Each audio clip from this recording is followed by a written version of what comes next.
Hello everybody, welcome back to the channel. Once again, my name is Brandon. I'm an acting coach and I make reaction videos here on YouTube. I react to music performances as well as different series and films. Over on my Patreon, you can find the full reactions to the series and films and an unedited or unfiltered version of the music videos. If I have to take the music reactions and put a text overlay or distort the audio in any way to protect myself from copyright, you will find the unedited, unaltered versions on my Patreon in the mixtape tier. It's just $5 a month. You can go check that out. The link again is in the description. But right now we're jumping into Pentatonix singing Piece of My Heart by Janis Joplin. This is their third performance in the sing-off. This was voted on by patrons in the Pentatonix tier over on my Patreon.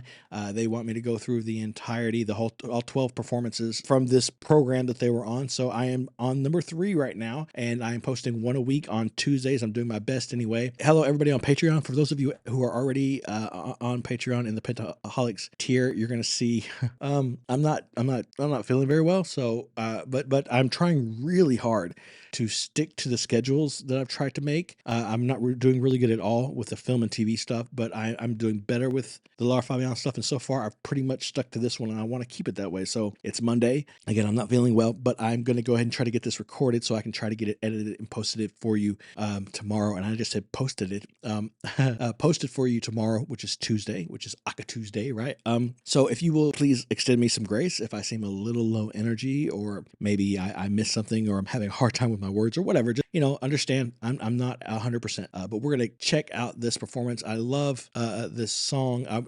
I just hearing the name of it when I said it out loud, it made me kind of want to do a double reaction and actually go back and find a performance by Janis Joplin performing this song. So I don't think I've ever seen Janis Joplin play this song, or any song really, to be honest. I don't think I've ever seen her sing, so I wouldn't mind going and doing that as well. I might just do that. But today, right now, we're just jumping into Piece of My Heart by Pentatonix, the third performance and sing-off. Thank you so much for being here, patrons. Thanks for the support. It means everything, means the world. I hope you appreciate this and enjoy it as much as I do. If you're watching this on YouTube, please subscribe to the channel, hit the like button, leave me a comment in the comment section down below. Check the description for all my social media links, including a link to the Patreon where you can vote on performances just like this for several different artists. But for now, again, we're going to jump into this one really quickly. Thank you so much for your support. All of you who support me on Patreon, through YouTube memberships, or through PayPal with Jump the Lines or whatever, you are integral to this process. Without you, I could not do this. So thank you so much.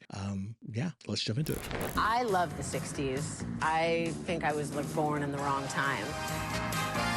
I mean, they were fine. We are not from the 60s, but we've been doing our research. Was Woodstock in the 60s? Yes. Was it Jimi Hendrix? Yes.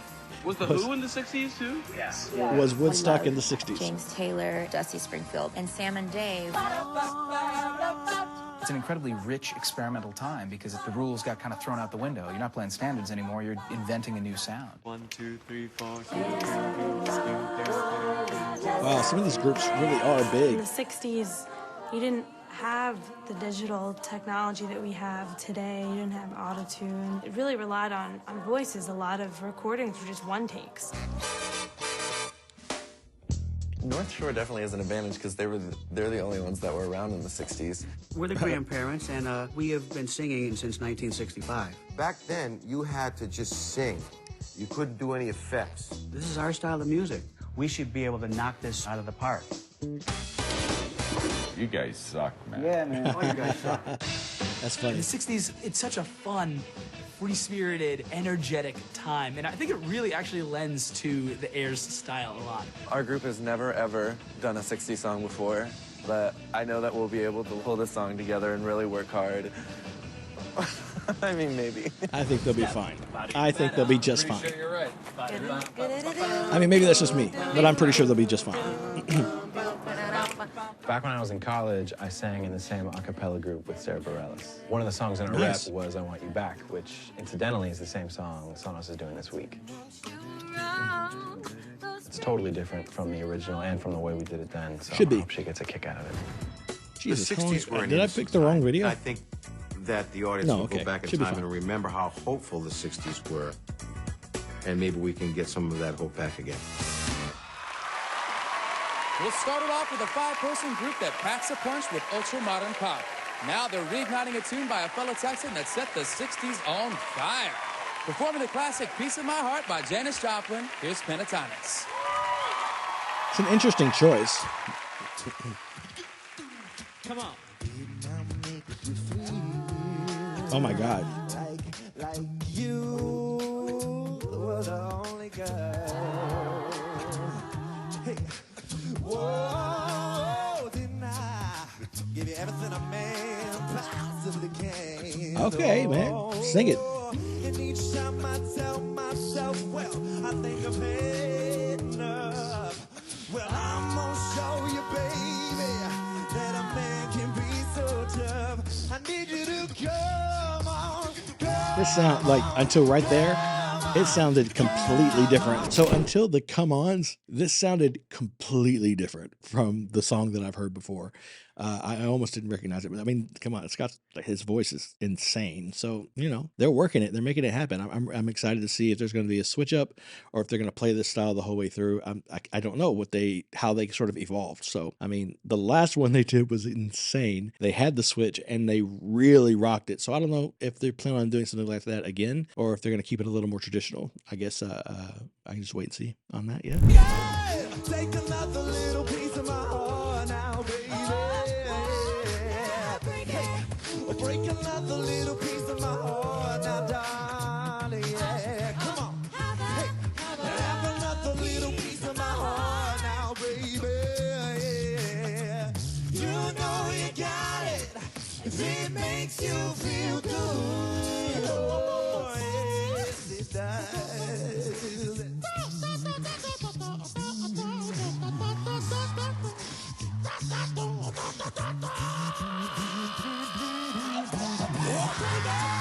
Take another little piece of my heart now, baby.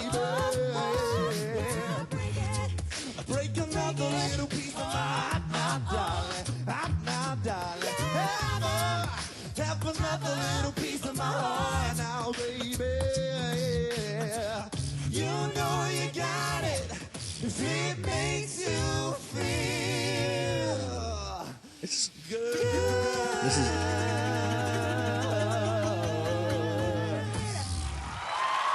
All right. So let's talk about it a little bit. I think that the bar is set really high for me now to be impressed by these guys. Like after last week, the bar is set super high. Now, that was great. Like Scott's voice is insane. It's crazy insane. Kirsten did an amazing job. Mitch was right there doing his thing, filling it up. Still think that he sounds much better now. I think that he just sounds more free now than he used to. So, but then you got the guys on the end, you got Ari the bass, you got him working the beatbox, doing a lot of really cool stuff, playing the, I guess that would be a trumpet or the saxophone maybe. No, it was, I don't know. It sounded super cool. So that was a lot of fun. A little spot there. It didn't feel, where I will say that it fell short for me again, this is a long time ago. These guys were still really new together. So this is not really a critique of them now. Obviously I absolutely love these guys. So, but just at this point in time, I will say that I've been saying it since the very first time I think I listened to them, which is the thing I'm impressed by the most, the thing I love the most about these guys is the way whenever they put a piece together, just their voices, they can completely fill the auditory space. Like they completely fill it up. It feels full and resonant. It feels like there's no empty space. There's no wasted area. Everything is being utilized.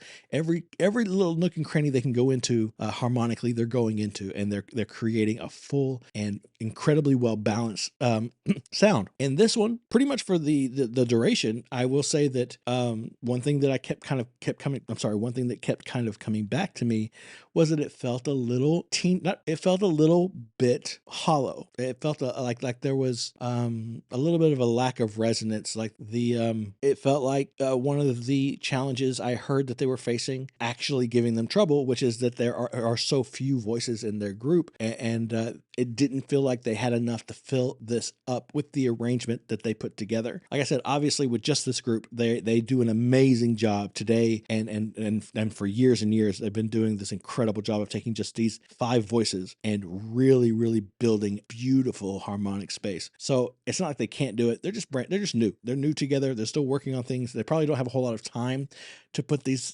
performances together for this kind of competition show. So there's a ton of reasons that it was not really up to snuff to the things that they put out now after years and years and years of doing it together, when they have weeks or maybe even months to arrange a piece. So it's not really a critique. It's just a thing I noticed that I thought I would share. Let's take a listen to what the judges have to say. Again, on YouTube, you probably won't see all of this. The more of this video that I put on YouTube, the more likely it is to be copyright stricken, and I would rather have the music than the judges' comments. So if you want to see the judges' comments, then check out the link in the description. Go to the Patreon and join the Pentatonix tier, and it'll be on there unaltered. All right. Excuse me. Nice going, Pentatonix. I know I feel good. Sean, you feel good? I would have never thought to arrange the song that way, but no, not at all. Actually, it came out real fly. It really worked. It did. It was a cool arrangement. Horn. Come on, man. That's what it was, a flugelhorn. Kevin, I would have never guessed that. Hook, man. That was great. The reggae feel and all of that was just a really great bonus to obviously a great record. Janis was an awesome vocalist, and she had that grit and that grind when it came to her singing, and it was awesome. The way you guys spun it was a stone groove, my man. It was off the hook. I loved it. All right. I'm curious if anybody's going to mention. I was hoping I would fill up this page with all sorts of notes. That more voices would have helped. Just staring at you guys giddy the whole time. I thought that was great. I, like Sean, I didn't expect the arrangement to go that way at all, and I thought that was a really cool, smart choice to sort of put this song into a place where you guys could really sort of make it your own. Yeah, that is one thing that I will say 100%. That arrangement completely took me by surprise. Like I said, until it got to the what is it? You got it when you make me feel good, right? Until it got there, I pretty much couldn't recognize the song. So that was pretty cool to hear it in like so different. And that's of course something that they've developed over the years and gotten pretty damn good at, right?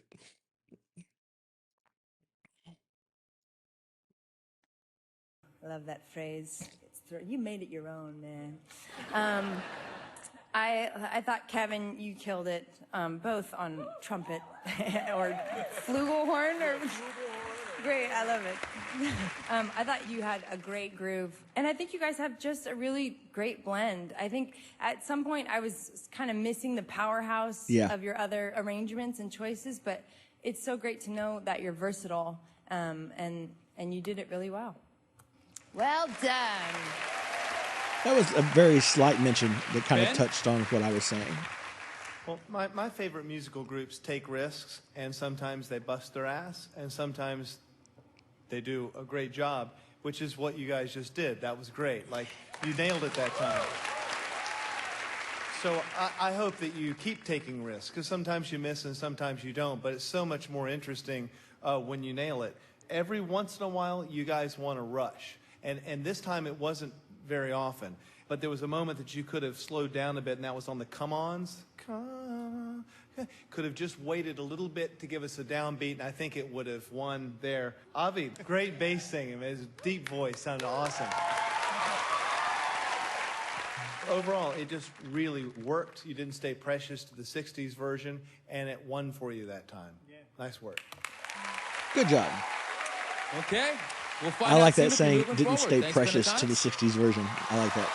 Then I guess that is all for today, guys. That was a piece of my heart, Janis Joplin. I think I agree with Sarah there. Again, it just kind of didn't have that big, like those, I don't know, it just didn't have that big feel that they usually have. That. Again, I'm not even sure if it's, I wouldn't necessarily phrase it the way she did and call it powerhouse moments, but it's just that sense that it is full and resonant, something that I'm so used to seeing these guys do so well, that when it's done this well, which is honestly good enough to which is honestly top tier anyway. Like, it's already amazing. It's already really great, which just speaks to how far above the pack they are at doing that. There are a lot of other a cappella vocal groups out there that I listen to who do an amazing job, all have great voices, but I have never heard one fill up a space with just those 4 or 5 voices in a group I've never heard one fill up a space with just those 5 voices the way Pentatonix does. Never. So that's something that, they will develop over time. It's a little softer here than I'm used to hearing it. But other than that, I had no complaints at all. So again, we are watching them grow. We are going on this journey with them. This was ever ago, this group, before they did this show.